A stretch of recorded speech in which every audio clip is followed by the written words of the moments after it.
जी अस्सलाम वालेकुम। अच्छा भाई, ये कल वाला सवाल कौन सा था? क्वेश्चन नंबर 9 होमवर्क था, पेज 775। तो वो रिवाइज करें जरा उस एडजस्टमेंट को।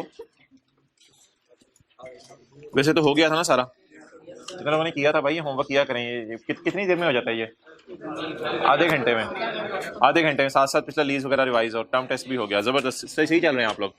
अच्छा जी, पॉइंट नंबर डी। बैठ से आगे आ जाना, क्लास बच्चों को आने थे, 5 मिनट बाद बांटेंगे। मनुंडे हैं, समोसे हैं। अच्छा जी, मोहतरम, अब मैंने आपको कहा था बात को आपने ना जरा तसल्ली से पढ़ा करना है। पॉइंट डी में आए, आपस के receivable payable. Receivable from P as per books of S. अच्छा, ये ना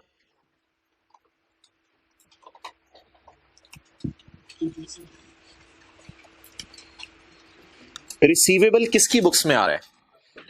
receivable in the books of S. कितने रुपए? 1000। इसका मतलब है इसके रिसीवेबल कहां पड़े होंगे? यहां में।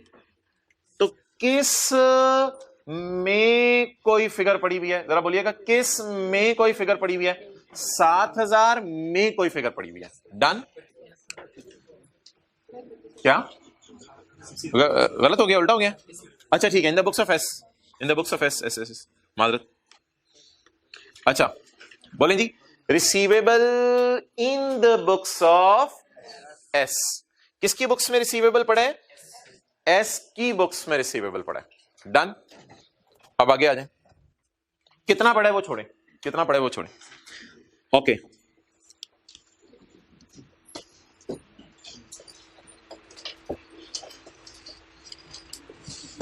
आप पढ़ें जरा। Payable as per books of P. Payable as per books of P. किसकी बुक्स में पेबल है? पी की बुक्स में पेबल, यानी इसमें कुछ पड़ा है। डन? इसमें कुछ पड़ा है। अब पड़ा कितना है वो देख लेते हैं। अच्छा जी, रिसीवेबल फ्रॉम शोहर इन द बुक्स ऑफ बीबी। रिसीवेबल फ्रॉम शोहर इन द बुक्स ऑफ बीबी। इन द बुक्स ऑफ बीबी, जैसे कहते हैं तुम मेरी बुक्स में क्या हो, इस तरह नहीं आ मेरी बुक्स में। तो रिसीवेबल फ्रॉम शोहर इन द बुक्स ऑफ बीबी। तो बीबी की बुक्स में शोहर की क्या वर्थ है जी? सॉरी, कितना रिसीवेबल है जी? 1000। और शोहर की बुक्स में बीबी को कितना पेएबल है? पेएबल टू बीबी इन द बुक्स ऑफ शोहर। अब किसकी बुक्स में जाना पड़ेगा? शोहर की। किसके जूते पहनने पड़ेंगे? शोहर के। शोहर के जूते पहनने पड़ेंगे और देखना पड़ेगा किसको पेएबल है? बीबी को। तो दोबारा पढ़ें इस फिक्रे को। पेएबल टू बीबी इन, एस को अगर आप इन करें तो बहुत आसान फील होगा। एस को अगर इन करें, पेएबल टू बीबी इन बुक्स ऑफ पी। जरा बुक्स ऑफ पी में मैंने आने डरते डरते, बुक्स ऑफ पी में आने मैंने, बुक्स ऑफ पी में। पेएबल टू बीबी in the books of P जी। पेएबल टू बीबी कितना in the books of P? 18,800। अच्छा जी, अब बोले जी रिसीवेबल कितने? 1000 और पेएबल कितने? 800। एंट्री बताएं क्या बनेगी? रिसीवेबल को पहले खत्म करें, बीबी को कहेंगे तूने डेटर कर दो। हाँ, डेटर का लफ्ज कर दो, जो लफ्ज यहां यूज हुआ है। रिसीवेबल को पहले खत्म करेंगे और फिर किसको खत्म करेंगे? क्रेडिटर को। और कितने से? Balancing will be cash in transit. कितना? 200। ये एंट्री जरा कर लें इस पेज के ऊपर कहीं, ये इस तरह लिख के 1000 और 800। कितनों को इसी तरह घर में किया था? वैसे एंट्री जरा करते नहीं, ये एंट्री है ना आगे जाके फिर आगे रिवाइज होनी है ज्यादा।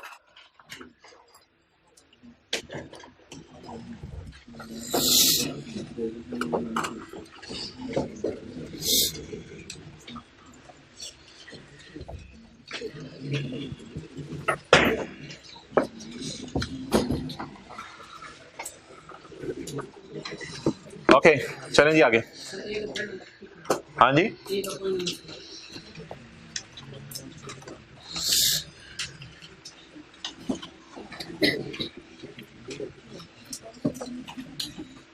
अच्छा जी आगे आए भाई, पूछ रहे हैं ए का पॉइंट नंबर 3। भाई ये 100% कल वाली बात है। IAS 38 में ना हमने 4 चीजें पढ़ी थी, customer list, method, publishing title भी था, पब्लिशिंग टाइटल, और चौथी चीज नहीं ब्रांड, गुडविल एक 5वीं चीज, गुडविल एक 5वीं चीज थी।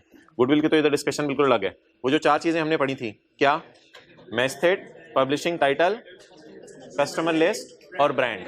अगर ये 4 चीजें आ रही हैं, सब्सिडरी ने खुद बनाई हैं, इंटरनली जनरेट की हैं, तो ये 4 चीजें इंटरनली जनरेट होने की वजह से इंटेंजिबल नहीं है। अब कहते हैं सब्सिडरी ने अपनी किताबों में इंटरनली जनरेटेड कस्टमर लिस्ट 0 पे रखी हुई है, 0 पे रखी हुई है, लेकिन इसकी फेयर वैल्यू कितनी है, 4500। तो फेयर वैल्यू 4500 और book value 0।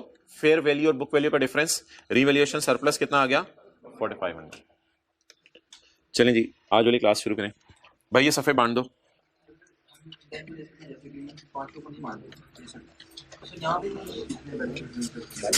Consolidated financial statements में, क्योंकि हमने सब्सिडरी को बाय करना होता है, इसलिए कंसोलिडेटेड फाइनेंशियल स्टेटमेंट में हम इंटरनली जनरेटेड ब्रांड सब्सिडरी का वो भी रिकॉर्ड करेंगे, क्योंकि हमारे लिए आप परचेज्ड है ये, क्योंकि हम सब्सिडरी को बाय करने लगे हैं।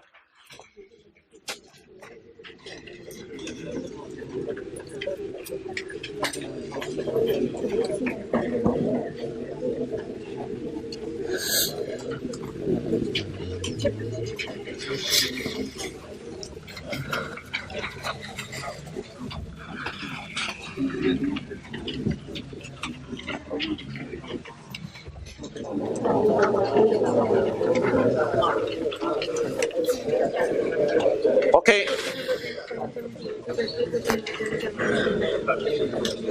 अच्छा मोहतरम इधर देखें, statement of changes in equity आपने FR 1 के अंदर पढ़ी हुई है, उसके एक क्विक रिवीजन ले लें।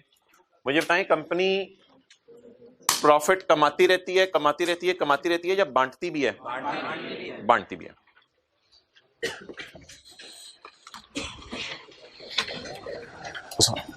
अच्छा जी इधर आए,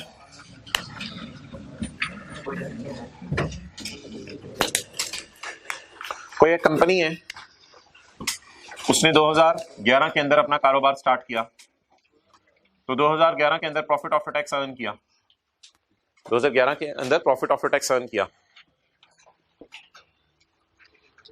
2012 के अंदर प्रॉफिट आफ्टर टैक्स अर्न किया। तो ये प्रॉफिट आफ्टर टैक्स इस साल आपने अर्न किया 10, इस साल आपने अर्न किया 6। यहां पे खड़े होके कैरी डाउन कितना होगा, 16। यहां पे खड़े होके कैरी डाउन कितना होगा, 16। इसको रिटेन्ड अर्निंग कहते हैं, कि हमने अपने पास रिटेन की हुई है, रखी हुई है, रिटेन्ड अर्निंग। तो what is the retained earning of this company which started in 2011 as on 31/12/12। Retained earning 2 सालों की है इसकी 16। और ये ना रिटेन्ड अर्निंग क्रेडिट नेचर का अकाउंट है, और इसकी खासियत अकोमोडेशन अकाउंट जैसी है, लेकिन अकोमोडेशन और इसका कोई ताल्लुक दूर दूर तक नहीं है। लेकिन समझने के लिए कभी कभी टीचर कह देते हैं कि जैसे डेप्रिसिएशन नहीं होती, पहले साल की डेप्रिसिएशन 10 रुपए, अगले साल की डेप्रिसिएशन 6 रुपए, तो अकोमोडेशन का कैरी डाउन जी 16 रुपए। तो अकोमोडेशन क्या क्या लेके चल रहा होता है, वो सारे सालों की डेप्रिसिएशन लेके चल रहा होता है। 2 सवारियां इधर से बिठाई, फिर 2 सवारियां अगले साल बिठाई, फिर 2 सवारियां अगले साल बिठाई, उस सारी सवारियों को लेके चल रहा होता है। तो सिमिलरली रिटेन्ड अर्निंग अकाउंट क्या लेके चल रहा होता है, सारे सालों की डेप्रिसिएशन लेके चल रहा होता है, या सारे सालों के प्रॉफिट लेके चल रहा होता है। तो what is closing balance of retained earning as on 31/12/12। अच्छा, और अगली बात ये बता दें, क्या कंपनी कभी ये बांटेगी भी, या बस अपने पास ही रखी जाएगी? जाहिर बात है कंपनी बांटेगी भी। किनको बांटेगी? शेयर होल्डर्स को बांटेगी। किस फॉर्म में? In the form of dividend. आज के नोट्स के अंदर, किताब में ये सफा नहीं है, ऐसी जरा रिवीजन थी तो मैंने थोड़ी करवा दी। आज के नोट्स के अंदर एक सफा मौजूद है, revision of statement of changes in equity. The following information pertains to financial statements of Khatra Limited. It started business on 1 January 2000। Online वाले बस स्क्रीन की तरफ देखें। Started business on 1 January 2011 with share capital of rupees 200 million और 20 million shares of rupees 10 each. Profit after tax for the year ended 31 December 11 is 50 million. I'm talking about 11 और I'm talking about 2012। I'm still talking about 2011। So फिर इस line से नीचे आपको देखने की जरूरत नहीं है। ओके बताएं जी, प्रॉफिट कितना आया? 50। ये 1 साल का प्रॉफिट है या कई सालों का? 1 साल का। फिलहाल किस साल का प्रॉफिट है? 2011 का। कितना? 50। अब 2 अकाउंट खोलेंगे, कंपनी के केस में एक अकाउंट खुलेगा शेयर कैपिटल और दूसरा अकाउंट खुलेगा रिटेन अर्निंग। और वो कैसे ऑपरेट करेंगे? ये बिजनेस का कौन सा साल है? पहला साल है, इसलिए शेयर कैपिटल और अर्निंग नहीं थी हमारे पास। फिर हमने न्यू शेयर इश्यू किए जिसकी वजह से सरमाया 200 से बढ़ गया और फिर हमारा प्रॉफिट आया। प्रॉफिट आने की वजह से अर्निंग बढ़ी, सरमाया बढ़ा, अर्निंग बढ़ी, सरमाया बढ़ा। इधर अटेंटिव रहें, इधर। अर्निंग बढ़ी, सरमाया बढ़ा, अर्निंग बढ़ी, अर्निंग, सब कैपिटल नहीं बढ़ा, अर्निंग बढ़ी। वैसे इन दोनों को इक्विटी कहते हैं, इक्विटी इन दोनों को कहते हैं, लेकिन अलग अलग इनको शेयर कैपिटल और रिटेन्ड अर्निंग। क्योंकि कभी कभी इन दोनों के दरमियान में ना ऐसे घुस के शेयर प्रीमियम भी बैठ जाता है। अच्छा, तो प्रॉफिट आफ्टर टैक्स बताएं कितना है? 50 प्लस करूं माइनस, अर्निंग बढ़ रही है कम हो रही है, प्लस आज तक का शेयर कैपिटल 200, आज तक की अर्निंग 50, इक्विटी 250। क्लियर? तो ये हो गई statement of changes in equity. Statement of changes in, क्या इक्विटी हमारे साल के शुरू में थी? क्या नया सरमाया आया? क्या बिजनेस ने अर्न किया? अच्छा यार, एक डिविडेंड होता है फाइनल डिविडेंड, एक डिविडेंड होता है फाइनल डिविडेंड। फाइनल डिविडेंड क्या होता है ये जरा सुनिएगा। फाइनल डिविडेंड ये होता है कि 11 के प्रॉफिट्स जो है ना, इस दिन अकाउंटेंट रात को निकाल के नहीं जाता, क्योंकि 11 के प्रॉफिट दूध के ऊपर मलाई की तरह से उतारे नहीं जा सकते। 11 के प्रॉफिट जो है वो दही के ऊपर चीनी की तरह से खाए नहीं जा सकते। 11 के प्रॉफिट क्या होते हैं? 11 के प्रॉफिट ये होते हैं, तू कह रहे बिस्किट के ऊपर क्रीम की तरह से चूसे नहीं जा सकते, यार हद हो गई। अच्छा, जो 11 के और तू, तेरा भी बचपन आया था, इधर देख। 11 के जो प्रॉफिट हैं, 11 के प्रॉफिट, वो 11 के प्रॉफिट हजरात, 11 के प्रॉफिट 11 में फाइनल नहीं हो सकते, क्योंकि डेप्रिसिएशंस निकालनी होती हैं, बैंक रिकॉन्सिलिएशन स्टेटमेंट्स बनानी होती हैं, प्रोविजंस कैलकुलेट करनी होती हैं, करंट डेफर्ड टैक्स की वर्किंग्स करनी होती हैं। इतने सारे काम कंपनी लेवल पे करने होते हैं, वो मुश्किल है। इसलिए कंपनीज कर भी लें जनवरी में प्रॉफिट्स फाइनल, तो जनवरी में ऑडिटर्स आते हैं, फिर चेक करते हैं, तो फरवरी मार्च में कहीं जाके कंपनीज अपने प्रॉफिट्स फाइनल करती हैं, कि यहां पे खड़े होकर कंपनी बताती हैं कि हमने पिछले साल में कितना कमाया, और इस साल की अर्निंग्स इस साल बांटी जाती हैं। थोड़ा वेट करके, इस साल की अर्निंग इस साल, और जब इस साल की अर्निंग इस साल बांटी जाती हैं, तो यहां पे लफ्ज पता है क्या यूज होता है? Final dividend of 11। Final dividend of 11। तो बताएं डिविडेंड 2011 का किस साल में बांटा जाता है? 2012 में। किस साल का डिविडेंड? 11 का। अभी इंटरिम के कुल आपने पढ़ा होगा, उसको मैं भी डिस्कस नहीं करा, फिर कभी करेंगे। 11 का डिविडेंड फाइनली किस साल बांटा जाता है? 12 में। तो इक्विटी को ये डिविडेंड खा जाता है। जैसे प्रॉफिट इक्विटी को या अर्निंग को, प्रॉफिट अर्निंग को बढ़ा देते हैं, तो डिविडेंड अर्निंग को कम कर देता है। डिविडेंड का मतलब है शेयर होल्डर्स ड्रॉइंग कर रहे हैं, घर पैसे लेके जा रहे हैं। ओके, अगला साल, अब आपने मुझे हेल्प करनी है, अगले साल की स्टेटमेंट, होमवर्क को भी मिटा देता हूं मैं इधर से फिलहाल। Profit after tax for the year ended, नहीं यार छोड़ें, आप ना पहले मुझे ओपनिंग्स लिखवा दें। पहले ऐसा करें, मुझे ओपनिंग लिखवा दें, फिर मैं, ओपनिंग का मतलब होता है 1 जनवरी 12। अब मैंने अगला साल शुरू कर दिया, तो ओपनिंग फिगर्स आपको जुबानी याद होंगी। पिछले साल का कैपिटल, पिछले साल तक की अर्निंग, वो तो पिछला पहला साल था, उसकी अर्निंग भी 50 थी, उस वक्त तक की अर्निंग भी 50 थी। प्रॉफिट आफ्टर टैक्स कितना आया 2012 में? 30। और फाइनल डिविडेंड डिक्लेयर किया हमने 11 का। फाइनल डिविडेंड किसका डिक्लेयर किया? 11 का। कितने percent? 10%।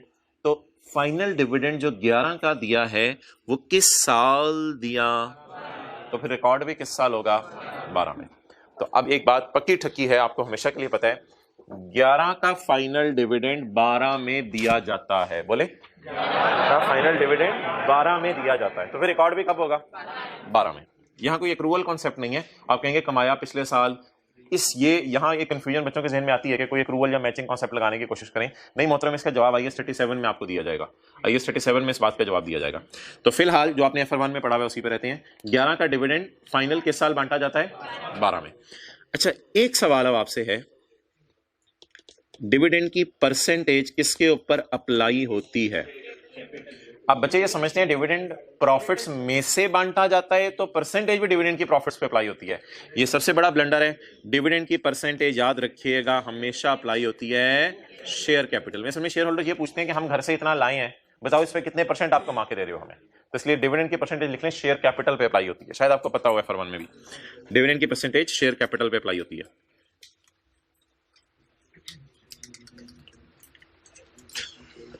Dividend percentage is always applied on share capital. Dividend percentage is always applied on share capital. Okay, पढ़ें जी। बता दीजिए इस साल प्रॉफिट कितना आया 34, और इस साल का डिविडेंड, इस साल में पिछले साल का डिविडेंड कितना दिया 10%, लेकिन रिकॉर्ड इस साल करेंगे। तो डिविडेंड पहले रिकॉर्ड करवा दें। डिविडेंड शेयर कैपिटल कितने 200 का 10% 20। एक बार याद रखिएगा यार, कभी भी डिविडेंड अनाउंस हो तो इसका मतलब ये नहीं कि आपने शेयर कैपिटल को काम कर देना है, असल में लाइट जाती है असल में। अच्छा जी, तो 200 का 10% कितना आ गया 20। ये गलती है, ये ब्लंडर है। शेयर कैपिटल को अब आपने कम नहीं करना, किसको बांटा जाना है, लेकिन परसेंटेज किस पे लगानी है हमेशा, शेयर कैपिटल पे। ओके चलें जी। अर्निंग कितनी थी 50, कितनी बांट दी 20। अच्छा इस साल भी कोई कमाई 12 में, कितनी कमाई 34, 200 आ गया और ये 64। तो it was all about revision. आज का सवाल शुरू करें।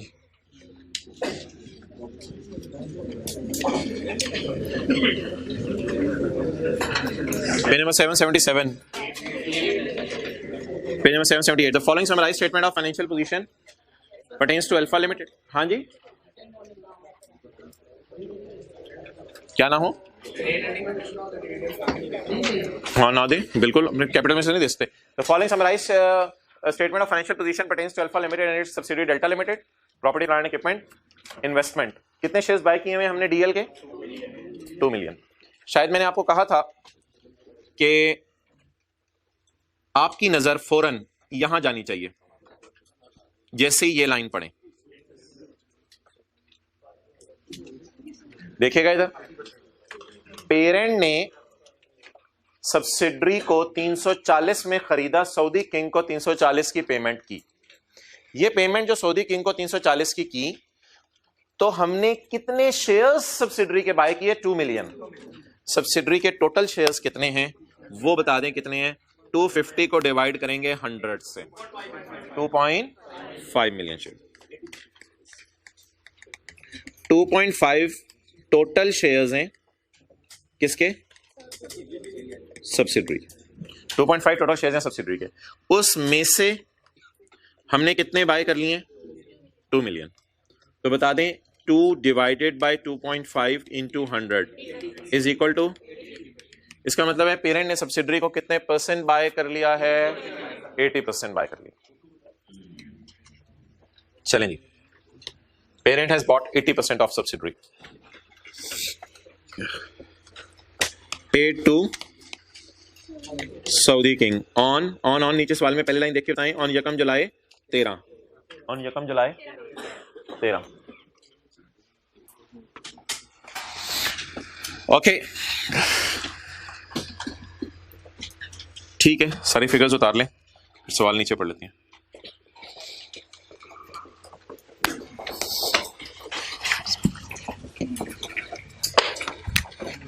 फिगर जरा जल्दी उतारा करें। As on please property plant and equipment 460 and 200।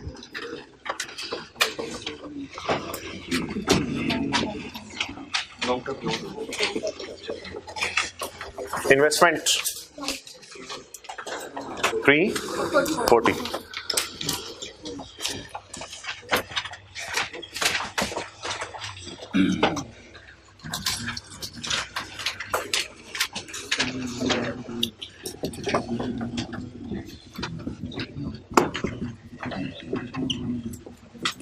जल्दी साथ साथ मेरे से पहले नोट कर लें। Long term loan granted to, ये मैंने वो पिछली क्लास वाली एक एडजस्टमेंट डाल दी है रिवीजन के लिए। Long term loan granted to DL इसको मैं क्या लिखूं आसानी के लिए? Loan receivable from in the books of parent. एक दफा नजर मार लें दोबारा। 340 क्या है? लोन ग्रांटेड, नहीं 30 क्या है? Loan granted to subsidiary. तो जो लोन दिया जाता है वो रिसीवेबल्स में नजर आता है, तो इसलिए लिख लें loan receivable from S in the books of, बोलें parent. Loan receivable from S in the books of parent 30। अभी नीचे नजर ना मारे कितना पड़ा, 30 को एज इट इज लिख लें पहले। लोन रिसीवेबल, अच्छा इधर ना कोई इंटेंजिबल भी नहीं आ जाता है, गुडविल भी आ जाती है, और लोन रिसीवेबल फिलहाल लिख लें 30। करंट एसेट्स, करंट लाइबिलिटीज, और एसेट्स में लाइबिलिटीज भी है। Asset 595 400,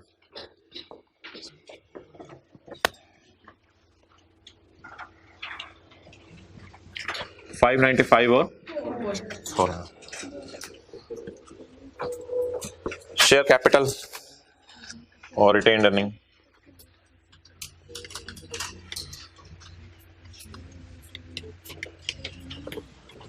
working 3 working 2 600 250 share capital.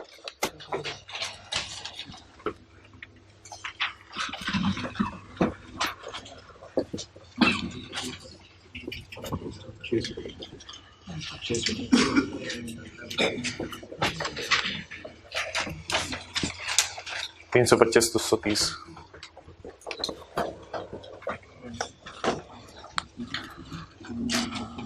आज खुला खुला नोट करते हैं क्योंकि कैपिटल रिजर्व्स नहीं है जी। कितना?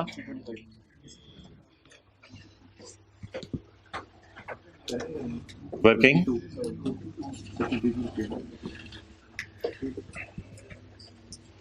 जी,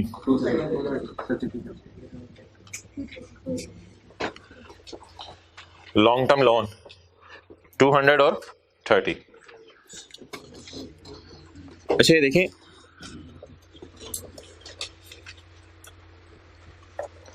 पेरेंट ने सब्सिडरी को लोन दिया हुआ है, ये एडजस्टमेंट समझनी पड़ेगी भाई। इधर देखें, पेरेंट ने सब्सिडरी को लोन दिया हुआ है, सब्सिडरी कह रही है हाँ मैंने तुम्हें इतने ही वापस करने हैं, लेकिन ऐसी बात नहीं है कि पेरेंट ने भी सब्सिडरी से लोन लिया हुआ है, ऐसी बात नहीं है। क्या ये थोड़ा सा ना जरा समझने की कोशिश करें कि जिस तरह आप मैच नहीं करते थे बचपन में जी, ये पढ़ा हुआ है लेकिन ये कुछ नहीं है। क्या कहते हैं अंग्रेजी में? Chromosome, microscope. अच्छा तो ऐसा कुछ नहीं है, तो ये दूसरी वाली लाइन में रिमूव कर दूंगा, पहली वाली लाइन मेरे सामने रहे। वो कह रहे हैं मैंने लोन ग्रांट किया हुआ है, तो ये कह रही होगी मैंने लोन लिया हुआ है।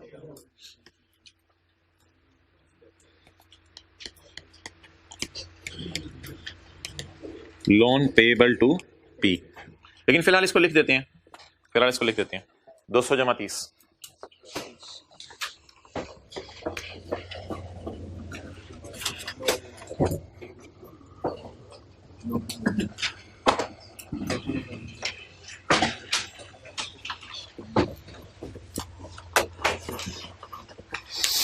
नेक्स्ट करंट लायबिलिटीज 300 जमा 90। जी बिल्कुल, असल में ऑनलाइन वाले भाई की आवाज आई थी, ना छींक थी ना क्या कहते हैं खांसी थी, पता नहीं क्या था, रिलैक्स हो रहे थे, अंगड़ाई ले रहा था भाई। ओके, क्या कहते हैं अंगड़ाई को अंग्रेजी में? जॉन? नहीं वो अंगड़ाई पूछ रहा हूँ, आप जमाई बता रहे हो। अच्छा नहीं लेते अंग्रेज, ठीक है।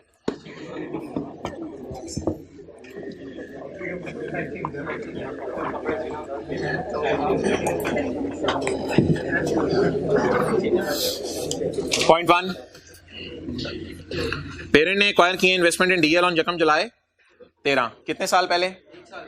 1 साल पहले। पहले तो कैमरा कर दो जरा, ऑनलाइन वाले जरा पॉज करके कुछ नोट करना तो कर लें उधर से, बस ले आओ वापस। अच्छा, एल ने एक्वायर किए इन्वेस्टमेंट इन डीएल ऑन जकम जुलाई 13। कितने साल पहले? 1 साल पहले। Profit earned by subsidiary for the year ended, हमारा साल is 85 million, subsidiary paid final dividend at 10% for the year ended 30 June 13 in August 2013। अच्छा, अब आप ऐसा करें, मैं आपको 1 मिनट दे रहा हूं, आप कोशिश करें ये फिगर निकालने की। प्री रिटेन अर्निंग निकालें, 1-1.5 मिनट लगेगा।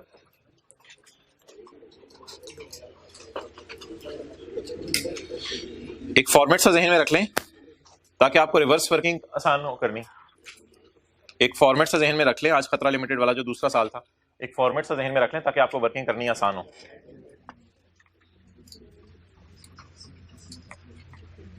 मिसिंग फिगर है ना, आज मिसिंग फिगर है एक।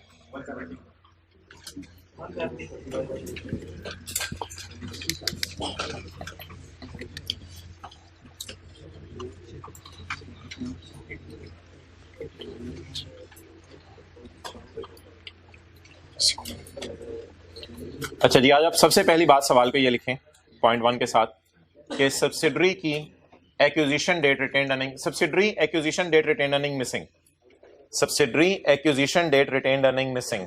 आज सवाल में मसला है subsidiary's acquisition date retained earning missing. Subsidiary की एक्विजिशन डेट की रिटेन्ड अर्निंग मिसिंग है, जिससे हमने सब्सिडरी को खरीदा है, हमें नहीं पता चल रहा उसकी रिटेन्ड अर्निंग कितनी है। सवाल बनाने वाले ने वाज़े तौर पे हमें ये रिटेन्ड अर्निंग नहीं दी। अच्छा, एक बात याद रखिएगा, जो statement of change in equity का फॉर्मेट होता है, अगर आप 12 की statement of change in equity बना रहे हैं ना, तो देखें करेंगे क्या, यकम जनवरी 12 से शुरू करेंगे और 31/12/12 को क्लोजिंग डालेंगे, डन। अगर आप 31/12/12 की statement of change in equity बना रहे हैं तो क्या करेंगे, यकम जनवरी 12 से शुरू करेंगे, 31/12/12 पे खत्म करेंगे, और इसके दरमियान में हमारे साल का प्रॉफिट आएगा और इसके दरमियान में एक बिल्ली आके फिट होगी, पिछले साल का डिविडेंड। पिछले साल का डिविडेंड जो अनाउंस किस साल होगा, इस साल होगा।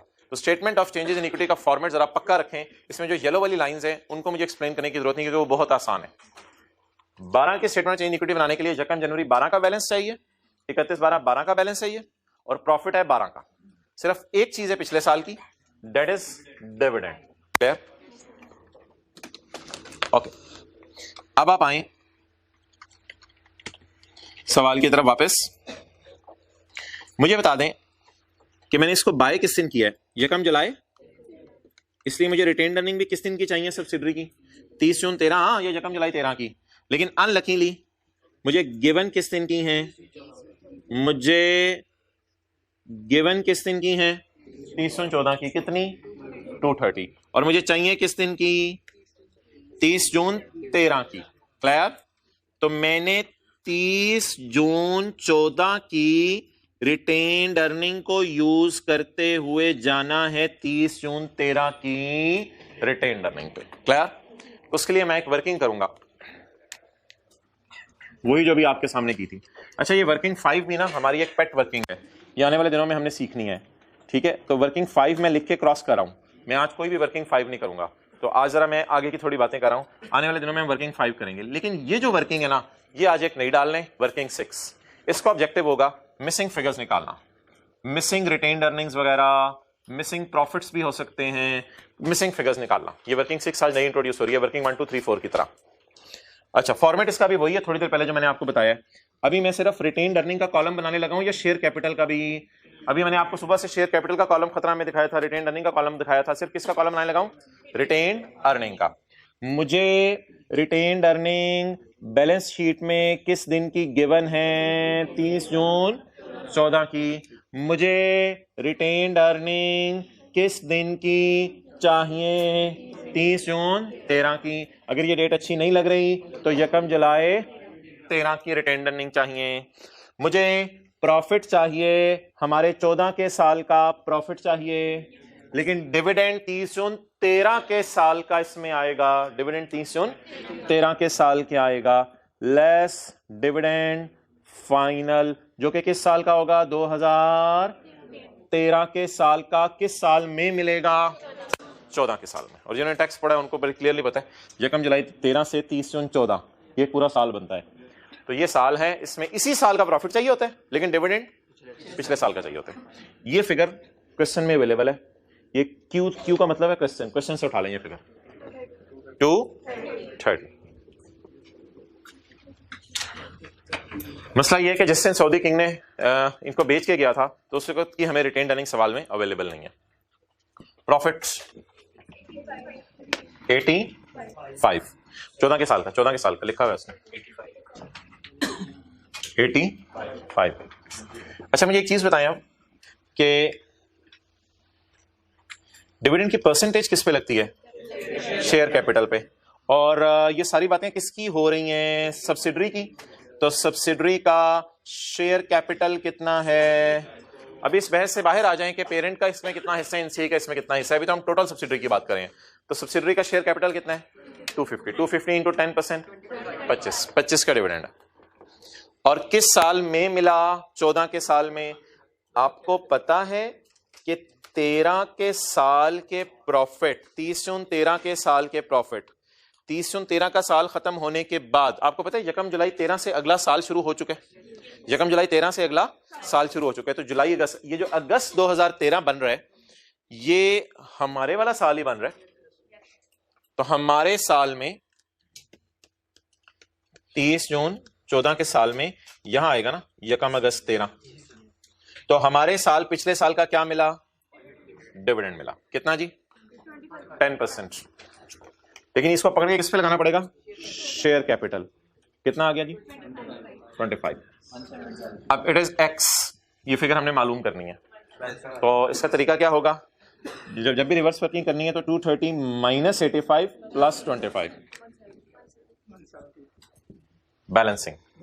ये क्वेश्चन में अवेलेबल था, ये balancing 170।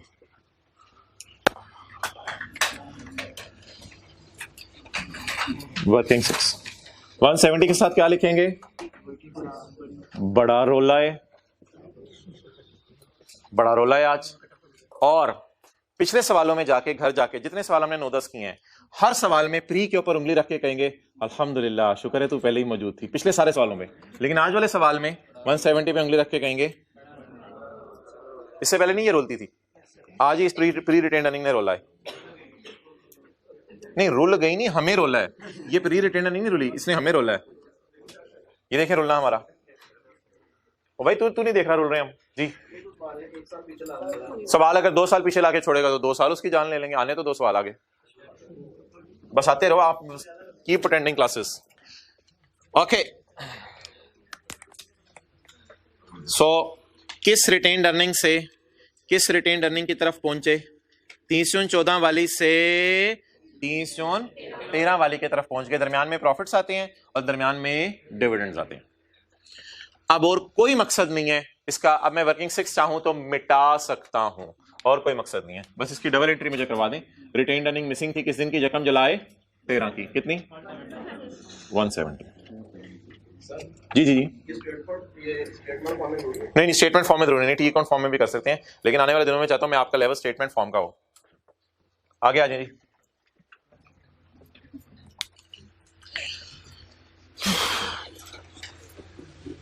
AL values NCI at acquisition dated dates which was, क्या ये अब कुछ करना पड़ेगा कल की तरह? ये सब्सिडरी के शेयर्स की फेयर वैल्यू दे रहा है या NCI की पूरी फेयर वैल्यू दे रहा है? अब ये निकालनी पड़ेगी या ऑलरेडी गिवन है? गिवन है। तो गिवन को क्या करें? एज इट इज उठा लें, एज इट इज उठा लें, उठाएं। क्या है जी? 60 NCI की फेयर वैल्यू 60।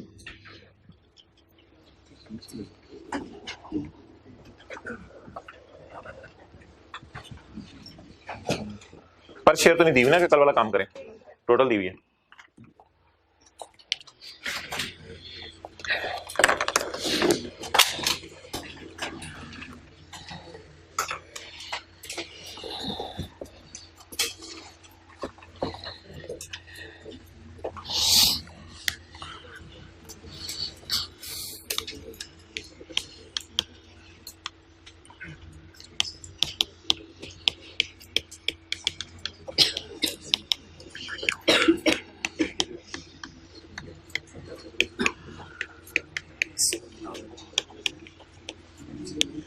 चलिए जी, बहुत अच्छा हो गया। हम सब्सिडरी को स्टॉक बेचते थे, भाई इधर मुतवज्जह हो जाए। आज हम उसे क्या बेचते हैं? Fixed asset.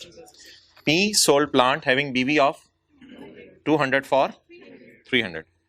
तो सेपरेट फाइनेंशियल स्टेटमेंट्स में पी ने क्या एंट्री की होगी? Cash debit. बता दें यार, डिस्पोजल की एंट्री ऐसा ना करें, जल्दी बता देना। ये इंट्रो की क्लास वाली बातें पूछ रहा हूँ। Plant debit 300, sorry cash debit 300, plant credit 200। Plant की बीवी को निकाल दिया, क्या बदले में आ गया? कैश।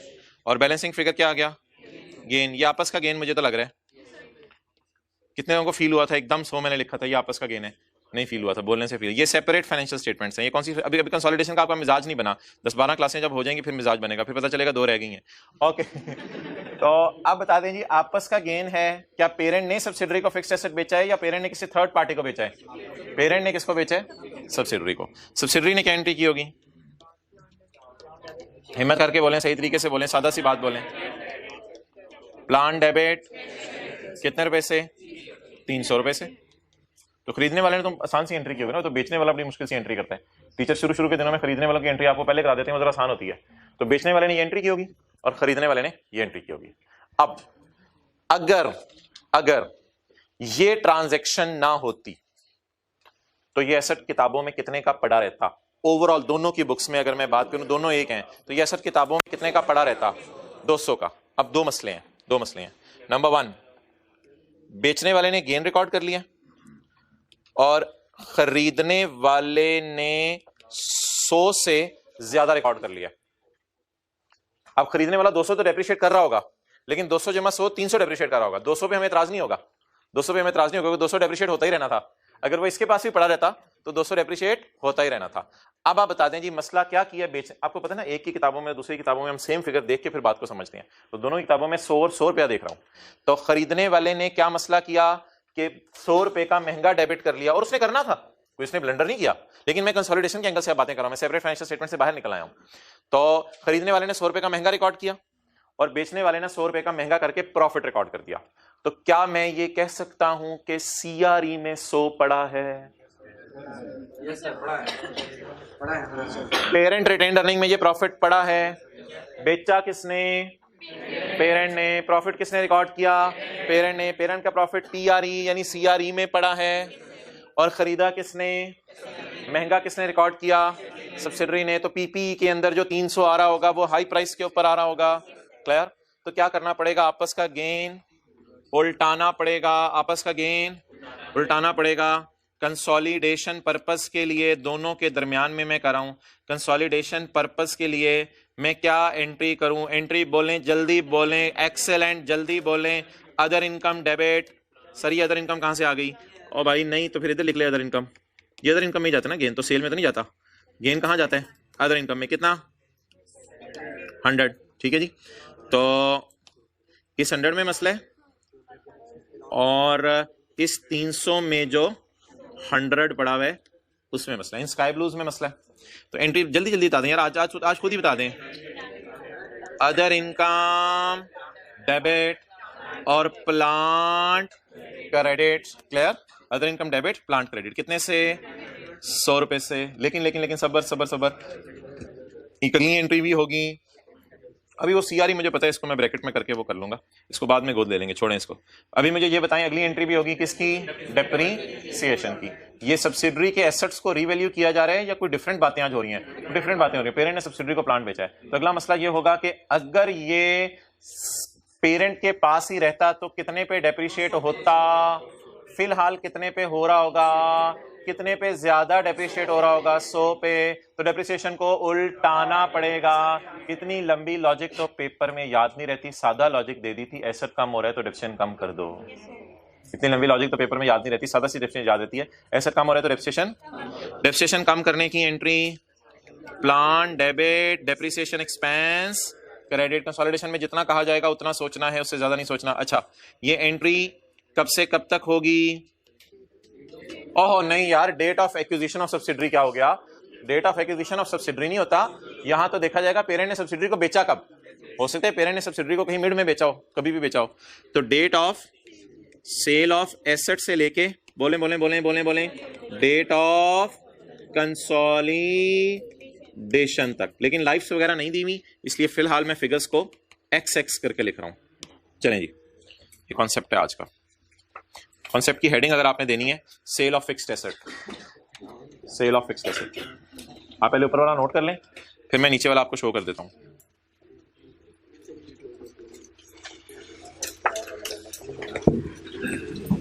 ये दिखाओ, इधर पकड़ाओ, आप लोग करें अपना काम। अब इसको जो ना ऑनलाइन वालों की मिला के 200 बंदों की नजर ना लग जाए, अल्लाह आसानी करे। मैं तो भाई अब ये सामने रखा हुआ है इसने, और ऐसे खूबसूरत तरीके से कि अगर आप इसका साया देखें तो लेवल है इसका।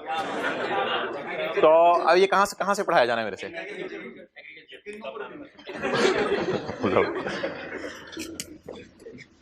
नहीं, एग्रीकल्चर प्रोड्यूस तो नहीं है, इन्वेंटरी भी नहीं है, क्योंकि ये इसने सिर्फ खरीदा है, इसने एग्रीकल्चरल एक्टिविटी नहीं की।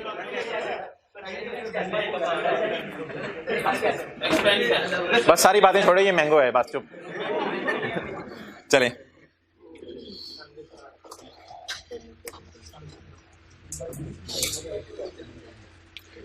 कंसोलिडेशन पर्पस के लिए ये एंट्री करेंगे।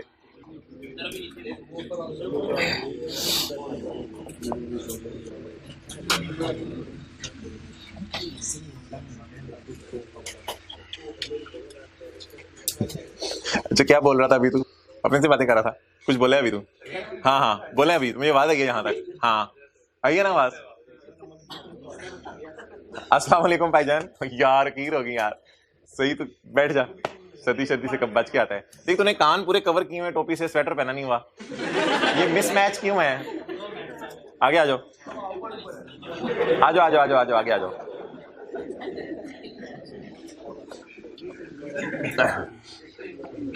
अच्छा भाई, इन दोनों एंट्रीज को हम इसकी जगह हम बस ना, और कितना टाइम है, इसकी जगह हम एक एंट्री किया करेंगे। इन दो एंट्रीज को करके ना पेपर में टाइम ज़ाया होता है, तो इसकी जगह हम एक एंट्री किया करेंगे। वो एंट्री मैं बता रहा हूँ, वो नेट ऑफ डेप्रिसिएशन कर दिया करेंगे, वो नेट ऑफ डेप्रिसिएशन कर दिया करेंगे। उसका हल ये होगा कि एक एंट्री होगी, वो क्या होगी वो मैं आपको बताता हूँ। आप एक वर्किंग किया करेंगे, वर्किंग किया करेंगे, गेन, गेन कौन सी अमाउंट? वो जो अदर इनकम वाली 100 रुपया, 100 रुपया। इस गेन में से माइनस किया करेंगे डेप्रीसिएशन, इसमें से माइनस किया करेंगे डेप्रीसिएशन। वो मुझे नहीं पता कि कितनी है, क्योंकि हमारे सवाल में अवेलेबल। ये वर्किंग किया करेंगे और ये वर्किंग करके बस इसकी एंट्री कर दिया करेंगे, इसकी एंट्री कर दिया करेंगे। अब ना आपको टेंशन लेने की जरूरत नहीं कि डेप्रीसिएशन उल्टानी है। अब आपको टेंशन लेने की जरूरत नहीं है डेप्रिसिएशन उल्टानी है, अब आपने सिर्फ गेन उल्टाना है, अब आपने सिर्फ गेन उल्टाना है। और एक बात याद रखिए, डेप्रिसिएशन हमेशा गेन से कम ही हुआ करेगी। 100 रुपए को आपने डेप्रिशिएट कर रहे ना, तो ये 100 रुपया 20 रुपए आ जाएगा, 25 रुपए आ जाएगा, लेकिन ये नेट हो क्या आ गया? तो फर्ज करें ये 100 है, 25 रुपए डेप्रिसिएशन आ गई, ये 75 आ गया। तो गेन को और डेप्रिसिएशन को अलग अलग उल्टा के टाइम जाया करें, या गेन को नेट ऑफ डेप्रिसिएशन उल्टा दे, नेट ऑफ करके उठा दें। अब डेप्रिसिएशन की एंट्री करने की जरूरत नहीं होगी, पेपर में टाइम बच जाएगा। लेकिन अगर बेचने वाला P2S है, अगर बेचने वाला पेरेंट है, तो फिर अदर इनकम की जगह क्या डेबिट होगा? CRE। बस ये अब शॉर्टकट हो गया। बहुत टाइम जाया किया मैंने आपका, बहुत लॉजिक्स दिए आपको, माजरत। शॉर्टकट ये है, पेपर में ये काम करना है, इसमें बड़ा जल्दी काम हो जाया करेगा। अब प्लीज परेशान ना होना कि सर मुझे डेप्रिसिएशन का लफ्ज नजर नहीं आ रहा। मोहतरम मेरी मर्जी है, खर्चा है और इनकम है, मैंने दोनों लफ्जों को गायब करके नेट इनकम कर दी है। देखें इधर, देखें इधर, एक मिनट में दिखाता हूं। ये क्या है? इनकम है। ये क्या है? सर बैठे बैठे आपने एंट्री से खर्चा उड़ा दिया। ओ भाई, मैंने इनकम को नेट ऑफ खर्चा कर दिया ना, तो इनकम को नेट ऑफ खर्चा कर दिया, तो बैठे बैठे मैं उड़ा सकता हूं, कोई मसला नहीं। अच्छा, अब मैं यही कहूंगा इन द एंड कि पेपर में लॉजिक्स वगैरह भूल जाती हैं अक्सर, तो जो स्टेप्स परफॉर्म करने हैं वो जरा सुन लें। अगर पेरेंट सब्सिडरी को एसेट बेचे तो सबसे पहले हम क्या निकाला करेंगे? गेन या लॉस जो भी है, सबसे पहले हम निकालेंगे गेन। फिर उस तरह उधर उधर सरप्लस को डेप्रिशिएट करते थे कल परसों तक, आज गेन को डेप्रिशिएट करेंगे। गेन को कैसे डेप्रिशिएट करेंगे? उसी तरह gain divided by remaining life multiplied by कितना अरसा हो गया ये एसेट बेचे हुए, कितना अरसा हो गया ये एसेट बेचे हुए, डेट ऑफ सेल से लेके कब तक? कंसोलिडेशन डेट तक। ये डेप्रिसिएशन हम निकाल के रख लिया करेंगे, इन दोनों का डिफरेंस लिया करेंगे। जब डिफरेंस लेंगे ना, तो डेप्रिसिएशन की एंट्री के बारे में रिलैक्स हो जाएंगे कि डेप्रिसिएशन की एंट्री आप नहीं करनी, क्योंकि गेन ऑलरेडी क्या हो गया? नेट। तो नेट गेन की क्या एंट्री कर देंगे? CRE डेबिट और PP क्रेडिट। ओके, एक ऐसी नजर मारने लगा हूं, हमारी किताब में हैंड रिटन पेजेस हैं, पेज नंबर 3, पेज नंबर 3 पे 0.5 है। एक मिनट बस, एक minute. Sale of fixed assets, इसमें रिवर्स क्या करना है, वो जो 100 रुपए का महंगा करके बेचा, रिवर्सल ऑफ प्रॉफिट। एंट्री बहुत लंबी बहस करके हमने क्या निकाली है, प्रॉफिट उल्टाने की। सादा सी एंट्री बता दें, वैसे लॉजिक भी याद रहे। एंट्री बता दें प्रॉफिट उल्टाने की, अदर इनकम डेबिट पीपी। अब आप सोचेंगे डेप्रिसिएशन कहां गई, तो डेप्रिसिएशन की आपने टेंशन नहीं लेनी, हमने ये एंट्री किया करनी है नेट गेन से। नेट गेन कैसे निकला है, ग्रॉस गेन 100 रुपया था, डिस्पोजल अकाउंट से आ जाया करेगा, माइनस कर दिया करेंगे depreciation from the date of till balance sheet date या टिल कंसोलिडेशन डेट, और जो नेट गेन आया करेगा उससे एंट्री कर दिया करेंगे। ये तो तब है जब किसने बेचा, पेरेंट ने, और अगर सब्सिडरी बेचे तो हैंड रिटन पेज 3 कहते हैं फिर एसआरई डेबिट। फिलहाल गेन रिवर्सल की बात कर लेते हैं, कभी लॉस भी आ सकता है, उसको छोड़ेंगे, कभी लॉस भी आ सकता है। आज हमारे सवाल की तरफ।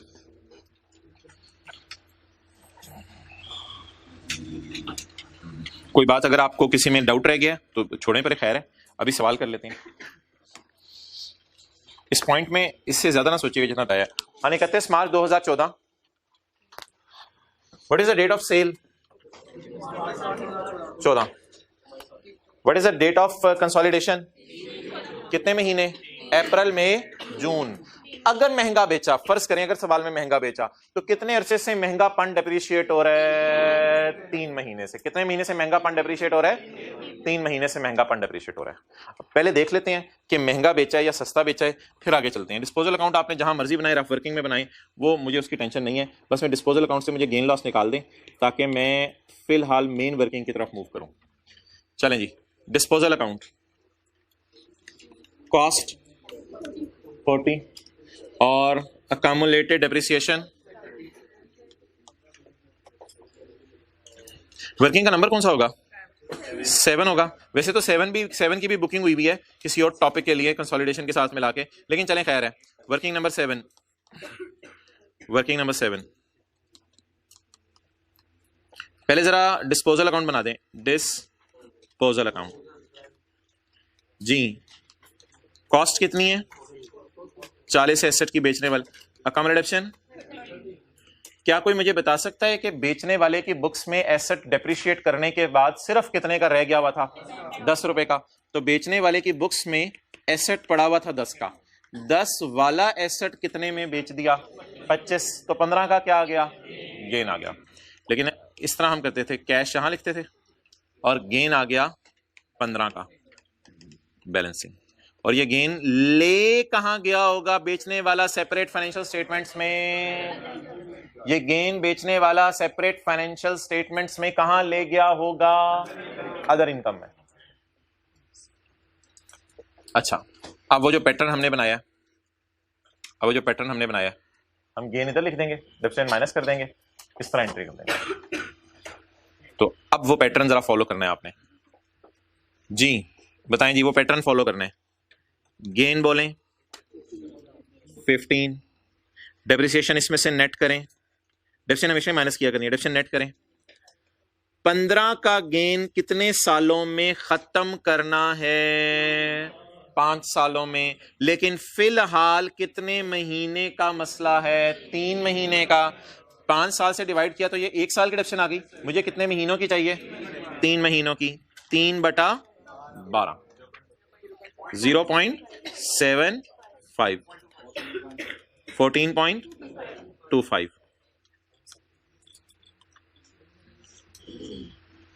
किसने बेचा, किसने गेन रिकॉर्ड किया, भाई नोट ना करो, पहले मेरी बात 1 मिनट सुन लो। किसने बेचा, किसने गेन रिकॉर्ड किया।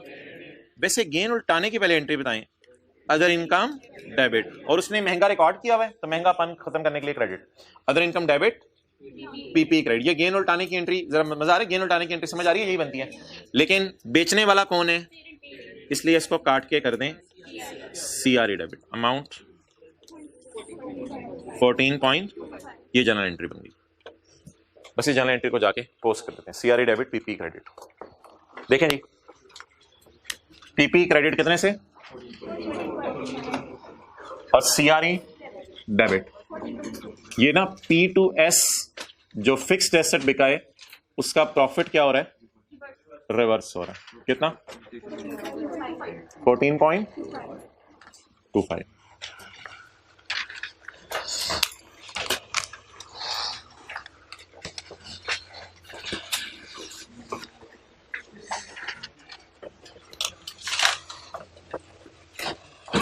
तो ये आज की नई एंट्री है, और इससे पहले इस तरह की एंट्री हमने स्टॉक में की थी, सीआरई डेबिट स्टॉक क्रेडिट। आज की है सीआरई डेबिट पीपी क्रेडिट।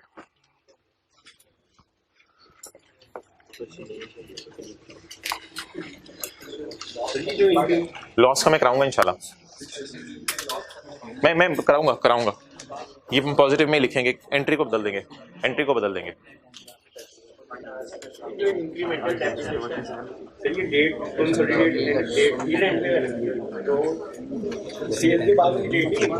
हाँ, सेल के बाद वाली डेट ली हमने। ये किसने बेचा है? पेरेंट ने। इसका मतलब है इससे पहले जो वो डेप्रिशिएट कर रहा था उस पर हमें एतराज। 31 मार्च को उसने बेच दिया, 31 मार्च को दूसरे बंदे ने खरीद लिया। अब जब उसने खरीद लिया तो तब से डेप्रिसिएशन का मसला आ रहा है। मार्च के बाद गिनो, अप्रैल, मई, जून, 3 महीने से ये मसला आ रहा है।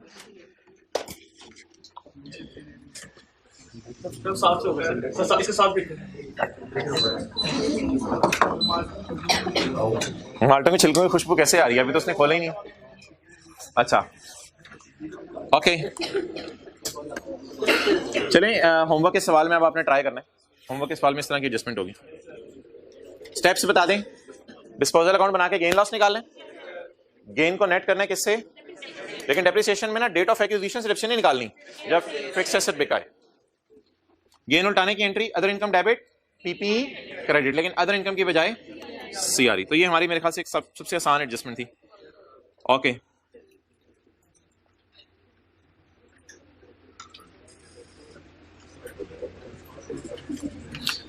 ये आखिरी 2 लाइनें मैं जरा उड़ा रहा हूं।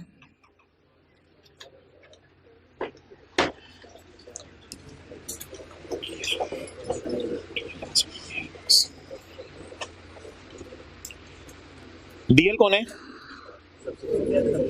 डीएल कौन है? और एएल? रिसीवेबल फ्रॉम बीवी। वैसे बताएं किसकी बुक्स में होगा ये? कौन कह रहा होगा रिसीवेबल है बीवी से?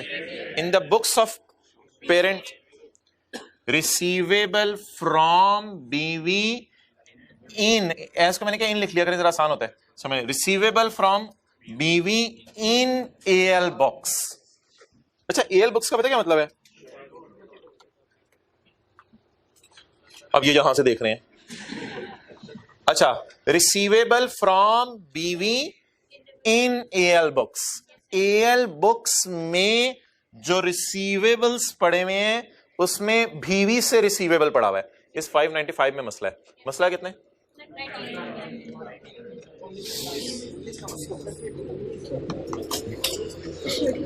क्या चीज? 30 में। 30 में नहीं, 30 लोन रिसीवेबल है। ये देखें ना, करंट एसेट्स 595। कितने जी मसला? 19 का। आगे चलें। अच्छा जी, मैं तो नोट करके मिटाता रहता हूँ, आपकी तो बैलेंस शीट में मैस मच जाती होगी। ओके, आगे चलें। अच्छा, हम लिखते ही नहीं है। ये देखें ना, ये हाई लेवल नहीं, ये लो लेवल है। ये हाई लेवल वाले बच्चे बने, लिखा करें। Payable to,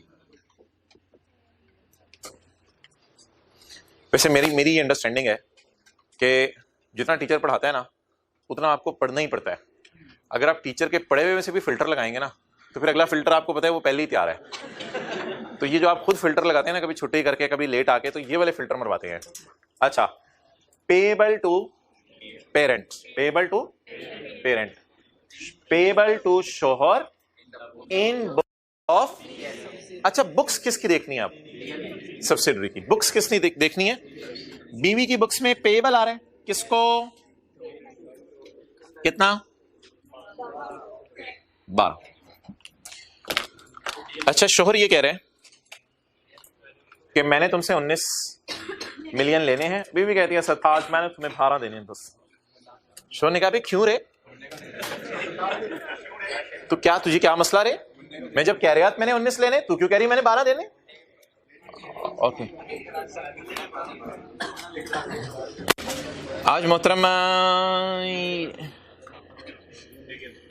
difference in balance due to goods goods sent by शोहर, शोहर ने चीजें भेज दी हैं कोई, इसलिए उसका रिसीवेबल ज्यादा आ रहा है। गहरी बात कर दी है मैंने खामोशी से, और भाई फिर उधर देख रहे थे। शोहर ने चीजें भेज दी हैं इसलिए उसका रिसीवेबल ज्यादा आ रहा है। दुकानदार चीजें भेज दे, आप तक पहुंचे ना, वैसे बात कर रहा हूं, दुकानदार पिज्जा भेज दे, आप तक पहुंचे ना, दुकानदार कह सकते हैं मेरा रिसीवेबल है। आप कह रहे होंगे यार मेरा तो अभी पेबल नहीं, क्योंकि मुझे तो मिला ही नहीं, बंदा आएगा तो फिर देखेंगे। समझ रहे हैं बात? डिफरेंस क्यों है? Difference in balance is due to goods sent by, parent ने चीजें भेज दी हैं but yet not received by, लेकिन बीवी को नहीं पहुंची। अच्छा वैसे बताएं, अगर शोहर ने चीजें भेज दी, कहते हैं डिफरेंस सिर्फ 7 की वजह बता रहे, 7 रुपए है ना, दोनों का डिफरेंस 7 रुपए का डिफरेंस इज ड्यू टू शोहर ने चीजें भेज दी। क्या आप एग्री कर रहे हैं? भेजने वाले ने रिसीवेबल बुक कर लिया होगा, और बीवी ने कहा कौन सी चीजें, कौन सी चीजें, क्या मतलब, कौन से पैसे? बीवी को कहा वो देख ट्रक आ रहा है। बीवी ने कहा हाँ आ रहे हैं, उसमें चीजें हैं। अच्छा, सही है। हाँ बिल्कुल, 11 PM के ऊपर उन्होंने ट्रक देखा है और 12 बजे तक नहीं पहुंचा।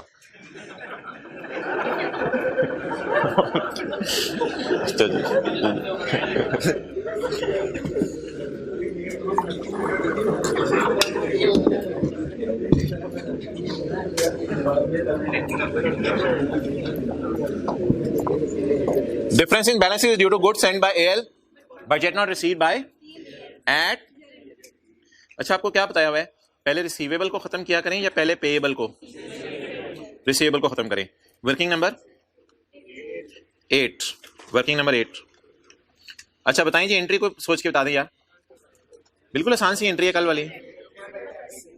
रिसीवेबल क्रेडिट, कंसोलिडेशन के एंगल से अगर बात करें तो पेरेंट को कहा जाएगा सरताज मान जाओ आपने 19 नहीं लेने, और बीवी ऑटो पे लगी होगी कहेगी मैंने 12 नहीं देने। अच्छा ये तो रिसीवेबल पेएबल कैंसिल हो गए, लेकिन ये तो आपने अपने पांव पे खुद कुल्हाड़े मार दिया, ये तो बैलेंस शीट आउट हो जाएगी इतनी सी एंट्री करने से। लेकिन इतनी सी एंट्री करने के भी मार्क्स मिल जाएंगे, यानी फिगर जब माइनस करेंगे ना, इसमें से 12 निकालेंगे तो एग्जामिनर आश कर उठेगा, अपनी बीवी कहेगा देख सलमा अखीर हो गई है, बच्चे ने 12 माइनस करके, और फिर जब आप 19 माइनस करेंगे तो वो कहेगा ओए होए यार लुट मच गई है, 19 माइनस कर दिया, और जब आपने एक फिगर डाल दी बीच में तो उसने तो उछल के पंखे तक जाना है, यार खीर हो गई है। एक बात और भी है, उसमें जरा और ऊपर लेके जाएंगे उसे। ये कितना आ गया? The difference is due to goods in, ये 7 का डिफरेंस क्यों है? Goods in transit. इस एंट्री को पोस्ट करवाएं। रिसीवेबल्स को कम कर दें 19 से। जी बिल्कुल, मोबाइल पे कम हो रहे हैं 19 से। रिसीवेबल्स को कम कर दें 19 से। पेएबल को चलो कल की तरह शो कर देते हैं, ब्लू मार्कर के साथ या रेड मार्कर के साथ। कितने से माइनस कर दें? और जहन में क्या सोचें? रिसीवेबल क्रेडिट, पेएबल और गुड्स इन ट्रांजिट को करंट एसेट्स में डाल दें। नया लाइन आइटम डालने की जरूरत नहीं है। करंट एसेट्स में आपको पता है स्टॉक भी होता है, कैश भी होता है, बैंक भी होता है, तो गुड्स इन ट्रांजिट को इधर लिख दें +7। अगर इसकी नेचर लिखनी है तो GIT छोटी सी नीचे नेचर लिख लें समझने के लिए फिलहाल। तो अच्छा पेपर ना आज पता नहीं, मुझे नहीं लग रहा वैसे टाइम मिलेगा आज। पेपर में जिस तरह वो प्रेजेंट कर रहा होता है ना, चीजें मैंने आपको दिखाना है, वो CRE NCE की एब्रिविएशन यूज नहीं कर रहा, तो 10-20 में मुझे याद कराना, वो मैं आपको दिखा दूंगा। तो ये जी बोले, एंट्री बोले, रिसीवेबल कम कर दिया, पेएबल कम कर दिया, और कल कैश इन ट्रांजिट बढ़ाया था, आज गुड्स इन ट्रांजिट बढ़ाया। ठीक है जी, ओके। किसने चीजें भेजी थी? पेरेंट ने। किसने चीजें भेजी थी? पेरेंट ने। किस तक पहुंची ही नहीं। एक बात डरते डरते मैं कर रहा हूं, ये 7 मिलियन की चीजें थी जिसकी सेल पेरेंट ने बुक कर ली हुई थी। 7 मिलियन की सेल पेरेंट ने बुक कर ली हुई थी, और रिसीवेबल भी बुक कर लिया हुआ था। ठीक है जी, ये पेरेंट है, ये सब्सिडरी है।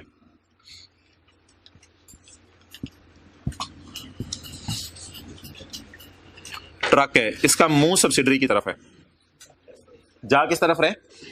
अच्छा अब सवाल ये राइज होगा कि इसमें 7 मिलियन की चीजें पड़ी हुई हैं, 1 2 3 4 5 6 7 मिलियन की, 1 मिलियन की कोई चीज पड़ी हुई है और हेडिंग टूवर्ड्स सब्सिडरी ये लाइट पड़ी आगे, काली लाइट, हेडिंग टूवर्ड्स सब्सिडरी। तो लेकिन ये इन ट्रांजिट हैं, ये क्या है, रास्ते में हैं। अब मोहतरम, जो चीजें पेरेंट भेज देता था और सब्सिडरी को मिल जाती थी और वो आगे नहीं बेच पाती थी, उसका प्रॉफिट हम उल्टाते थे। समझ आया लामा इकबाल का शेर? दोबारा सुनो। जो चीजें पेरेंट भेज देता था और सब्सिडरी को मिल जाती थी और सब्सिडरी आगे नहीं बेच पाती थी, उन सेल को हम उल्टा देते थे कि ये आपस का प्रॉफिट रिकॉर्ड हो गया है। मोहतरम, यहां तो उससे भी आगे की बात है, यहां तो पहुंची नहीं। कुछ लोग कहते हैं ना पहुंची हुई सरकार, ये तो पहुंची भी नहीं। किसने चीजें भेजी? सब्सिडरी को पहुंची ही नहीं। यार तू इस तरह की बातें करते फिर बाद में कह रहे थे। अच्छा, किसने भेजी? सब्सिडरी को पहुंची ही नहीं। अच्छा, मेरा ख्याल है उसने बेच दी होंगी आगे। ओ यार खुदा का खौफ करें, ऐसी बात करते हुए जो है वो जूते उतर जाते हैं बंदे के ऑटोमेटिकली। ऐसी बात करते हुए ये कैसे हो सकता है पॉसिबल, जराबे समेत? तो ऐसी बात हो ही नहीं सकती। अब मैं ये अब कहते हैं सर आप असम्पशन ले लें कि सब्सिडरी ने आगे भेजा, और चाचे पहुंचेगी तो बेचेगी ना, वो खिलाई मखलूक है बीवी। अभी पहुंची नहीं तो उसने कहां से भेज दी? बारों बार बेचनी है उसने, पहुंचने तो दें चीजें। अब आप मुझे बता दें किसने भेजी, किस तक नहीं पहुंची? अगर सब्सिडरी तक नहीं पहुंची तो सब्सिडरी आगे बेच नहीं सकी, लेकिन पेरेंट ने भेजते हुए प्रॉफिट बुक कर लिया और कोई मसला नहीं है, थोड़े दिनों में सब्सिडरी पे पहुंच जाएंगी चीजें। पेरेंट ने प्रॉफिट बुक कर लिया, अभी ये प्रॉफिट बाहर के वर्ल्ड से रियलाइज हो गया ना? ना ना, बाहर के वर्ल्ड से कैसे रियलाइज हुआ है? अभी तक तो यहां नहीं पहुंची, यहां पहुंचेंगे तो आगे बिकेंगे ना। तो इसका मतलब है, अगर मैं इनको एक समझूं तो पेरेंट ने इस ट्रक वाली चीजों पे प्रॉफिट बुक कर लिया है। तो कल कैश इन ट्रांजिट था तो कोई प्रॉफिट रिवर्सल वाला बात नहीं थी। आज क्या है? आज प्रॉफिट भी आपस का उल्टाना पड़ेगा। बता दें कितने मिलियन की चीजों पे आपस का प्रॉफिट है? 7 मिलियन एग्जैक्ट उसी फिगर के ऊपर। तो सर्टिफिकेट आप पे लिखें, गुड्स इन ट्रांजिट के फिगर पर आपस का प्रॉफिट भी रिवर्स करना पड़ेगा। बड़े खूबसूरत से ये करके आपने लाइन लिखनी है, गुड्स इन ट्रांजिट की फिगर पर, एग्जैक्ट उस फिगर पर, 7 रुपए पर, गुड्स इन ट्रांजिट की फिगर पर आपस का प्रॉफिट भी रिवर्स करना पड़ेगा।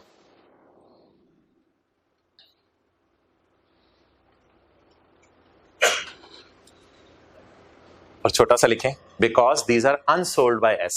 अभी तक बेच नहीं सकी ना एस आगे, because these are unsold by S. पहुंची नहीं तो बेचनी कहां से है? Because these are unsold by S.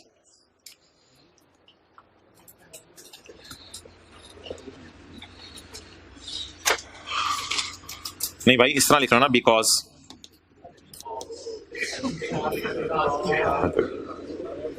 यार अंग्रेजी के साथ भी ये सलूक करें, उर्दू के साथ आप लोगों ने ये सलूक किया हुआ है तो अंग्रेजी के साथ भी ये सलूक किया करें। अच्छा, अपनी लैंग्वेज का तो आपने कर दिया बेड़ा गर्क। अच्छा चलें आगे चलें, दूसरा का क्यों करना है? अच्छा, तो goods are sent at cost plus 20%। तो कल गुड्स इन ट्रांजिट का प्रॉफिट रिवर्स नहीं हो रहा था, आज गुड्स इन ट्रांजिट का भी प्रॉफिट रिवर्स होगा। सर ये तो वैसे ये ना क्या कहते हैं, चीजें बढ़ती जा रही हैं तो ये ना हमें पता होना चाहिए ये क्या क्या होता है। तो मोहतरम कोई नहीं, हैंड रिटन पेज 4 आगे बढ़ा, पुत्र इधर आ, हैंड रिटन पेज 4 आगे बढ़ा। हैंड रिटन पेज 4 बोला कल की क्लास में क्या किया था? डेटर क्रेडिट, ऐसे फिगर्स मुझे नहीं पता क्या है, क्रेडिटर क्रेडिट किया था, क्रेडिटर डेबिट किया था, बैलेंसिंग कैश इन ट्रांजिट। और आज की क्लास में क्या किया? वही क्रेडिटर डेबिट, डेटर क्रेडिट और goods in note. In this case we will also reverse the profit on इस 20 रुपए की फिगर। ये तो मैंने अपनी तरफ से फिगर्स अज्यूम की हैं। और आपस के एक और भी रिसीवेबल पेबल कैंसिल होता है, लोन रिसीवेबल लोन पेबल भी कैंसिल होता है। तो आपस के कई बैलेंसेस हैं। पेज 4 की हेडिंग है आपस के बैलेंस शीट वाले बैलेंसेस, आपस के assets liabilities. Handed on page 4 में भी ये आप टिक कर सकते हैं जाके पॉइंट 1 और 2। तो ये बातें इंशाल्लाह सफ़े पे लिखी हुई है साथ साथ, सिर्फ आपने नजर मारनी है पेपर वाले दिन। ओके, आ जाइए, ये जो कॉन्सेप्ट हमने आज पढ़ा है, अब एक छोटा सा काम करवा दें। क्या करूं? अनसोल्ड का प्रॉफिट। तो वर्किंग नंबर कौन सी चल रही है? 9। 8 कर दी है तो फिर 9 बोलें, फिर कर दिए तो मुझे क्या बता रहे हैं कि कर लिया वर्किंग। Okay, working 9 unsold. इधर तो सोल्ड भी मुझे टोटल नहीं पता, बस डायरेक्ट अनसोल्ड ही बता दें कितनी है? 7, जिनको मैं गुड्स इन ट्रांजिट कह सकता हूँ। अनसोल्ड, अब ये ना कहिएगा सर सेल तो कर दी है, वो पेरेंट ने की हैं। Unsold to outside world, unsold 7 और अनसोल्ड का प्रॉफिट, ये चीज हमेशा सेल प्राइस पे पड़ी होगी। और मार्कअप मार्जिन वाले भाई कॉस्ट प्लस 20 है इधर, तो इसलिए ना कॉस्ट को फिर 100 लेंगे, profit 20, sale 120, 7 divided by 120 multiplied by 1.17। लगता है इससे भी आगे जा रहा था, आपने रोक दिया इसको। 1.7 की एंट्री बता दें जी। अब मैं ये ब्लू मार्कर से कर रहा हूं क्योंकि अगली एंट्री है। माना कि इस एंट्री की वजह से आई, इस एंट्री की वजह से आई, बोलें जी। और वही गुड्स इन ट्रांजिट जो बड़ी हुई उनको आप कम कर रहे हैं। तो 1.17 की एंट्री किसने बेचा? ट्रक किसने भेजा था? पेरेंट ने। तो पेरेंट प्रॉफिट रिवर्स करें, सीआरई डेबिट, और गुड्स इन ट्रांजिट क्रेडिट कर देते हैं कुछ लोग स्टॉक क्रेडिट कर देते हैं। बहरहाल जो भी है, आपस का प्रॉफिट बस रिवर्स करना है। रिसीवेबल तो ऑलरेडी खत्म हो चुके हैं जी। बोले मुझे 19 रिसीवेबल था ना, वो तो खत्म कर दिया है जी। बोले एंट्री वही अनरियलाइज प्रॉफिट उठाने की, CRE debit stock credit 1.17, profit उठाने की एंट्री वही है।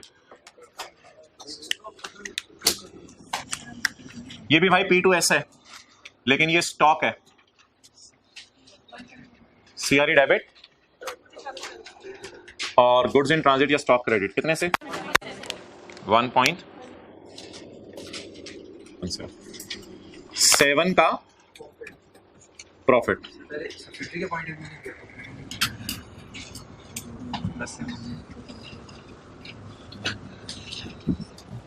चीजों को मिक्सअप ना करो। पेरेंट कह रहा था मैंने तुमसे कितने पैसे लेने हैं, 19। सब्सिडी कह रही थी मैंने तुम्हें कितने देने हैं, 12। तो पेरेंट को कहा तुमने बीवी से पैसे नहीं लेने, बीवी ने कहा ठीक है मैंने शोहर को पैसे नहीं देने। डिफरेंस को हमने डाल दिया था गुड्स इन ट्रांजिट पे। अगला हमने ये सोचा कि भेजने वाले ने प्रॉफिट बुक कर लिया हुआ था, उस प्रॉफिट को उल्टा रहे हैं।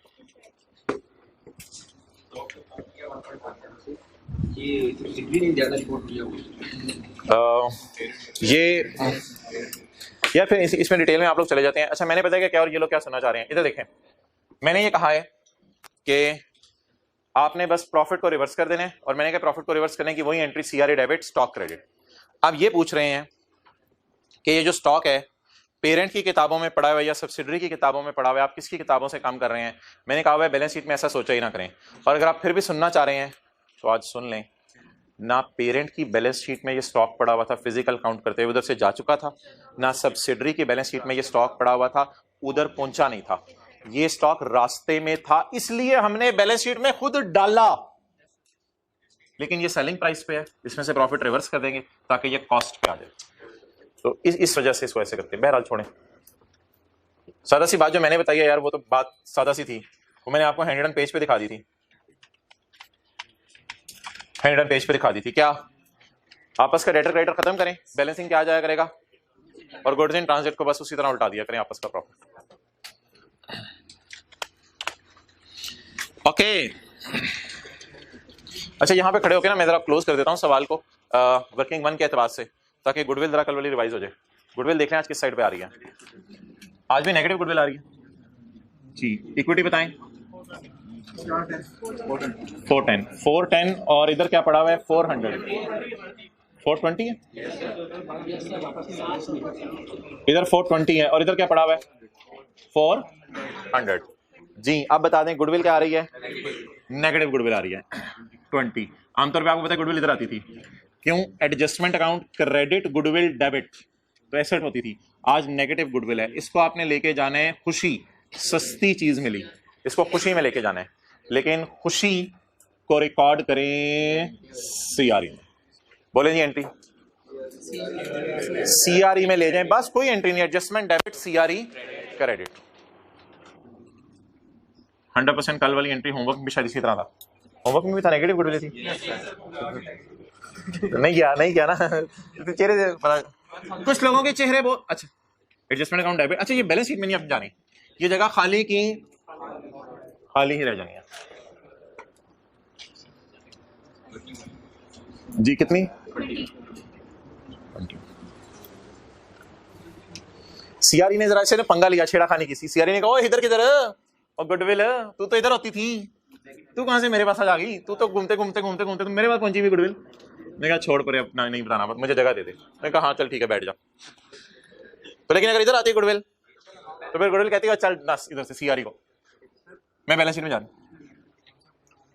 क्या कॉन्सेप्ट भूल गया? नेगेटिव गुडविल का कॉन्सेप्ट भूल गए?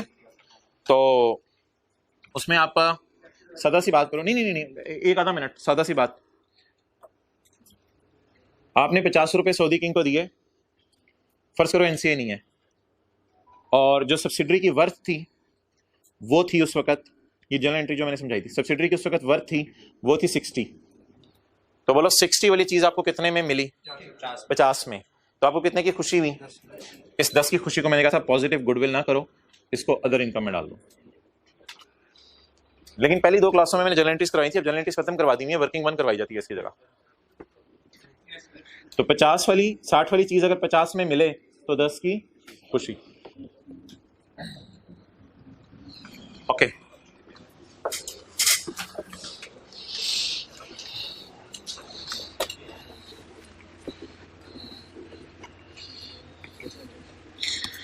Okay. Rent per month 2 lakh.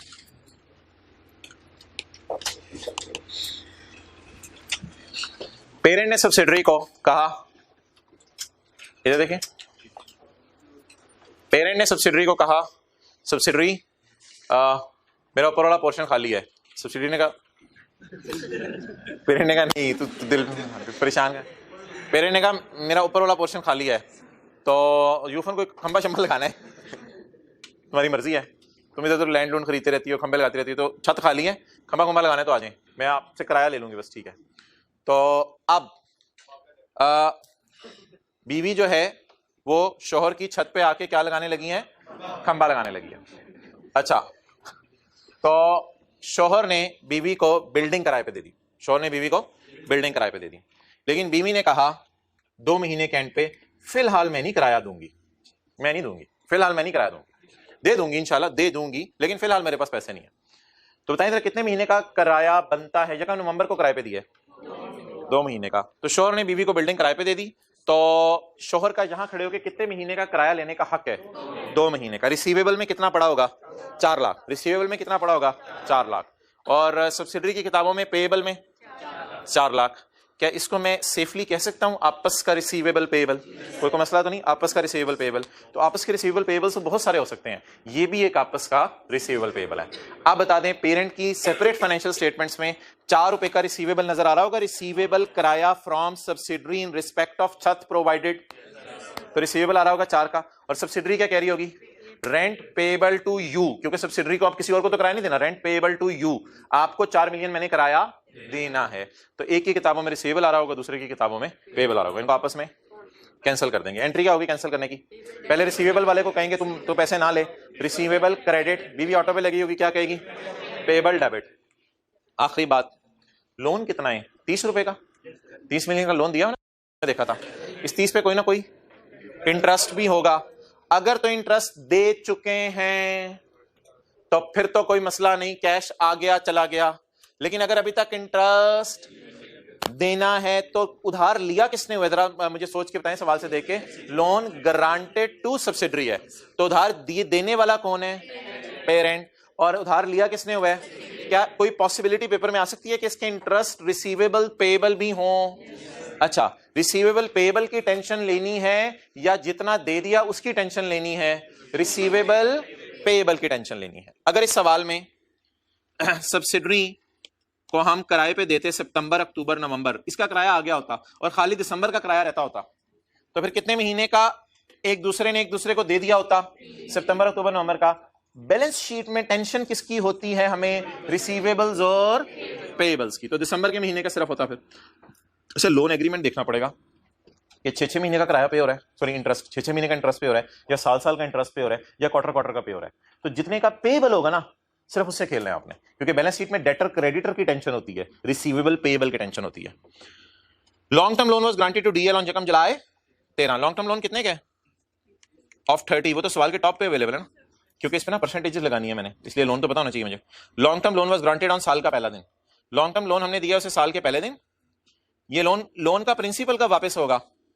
5 साल बाद। इसलिए कोई प्रिंसिपल इस साल वापस, इसलिए ये कह रहा था 30 और ये भी कह रही थी 30, कोई प्रिंसिपल अभी तक वापस नहीं हुआ।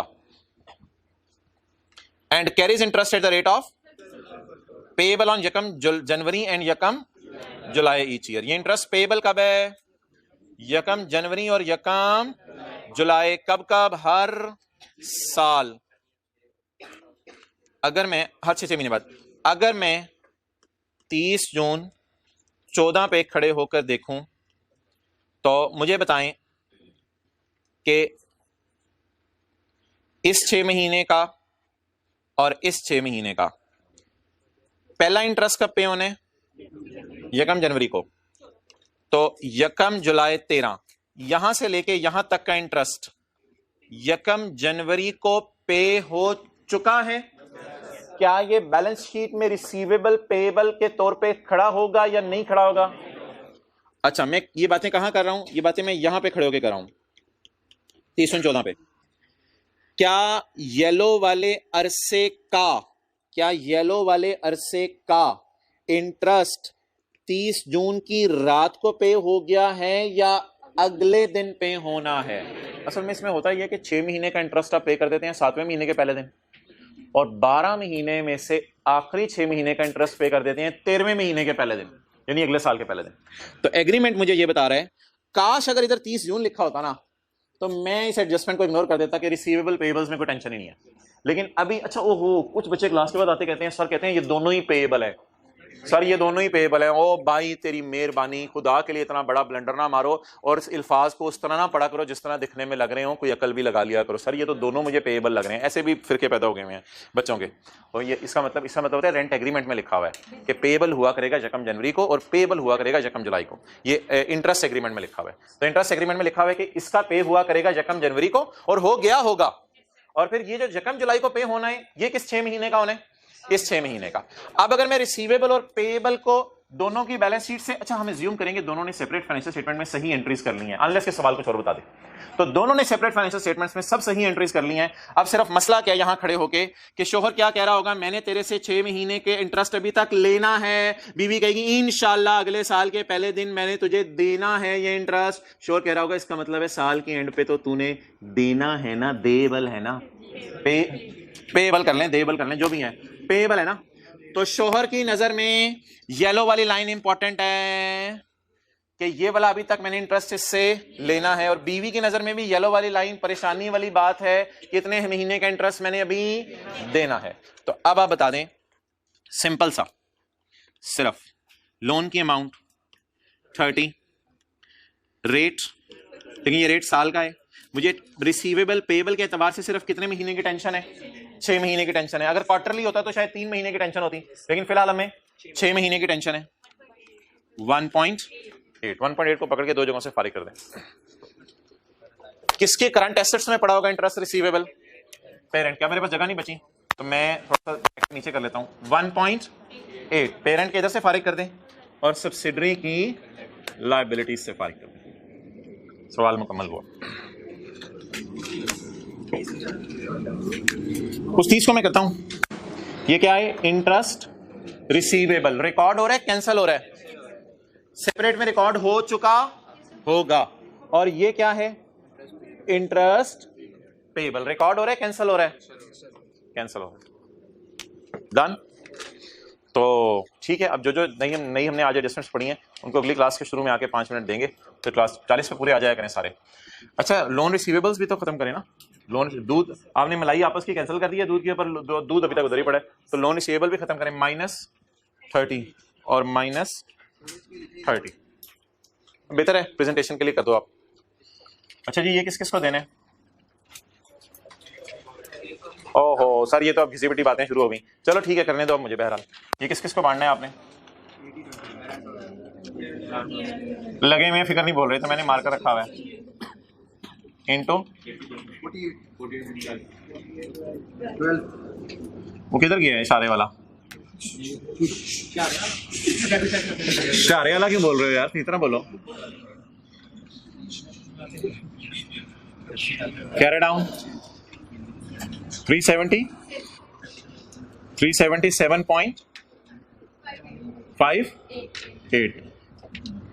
सर पेपर में हम भी ये कर सकते हैं, उसके लिए अलग क्लासें होंगी। 72, हाँ वो मैं देखता हूँ।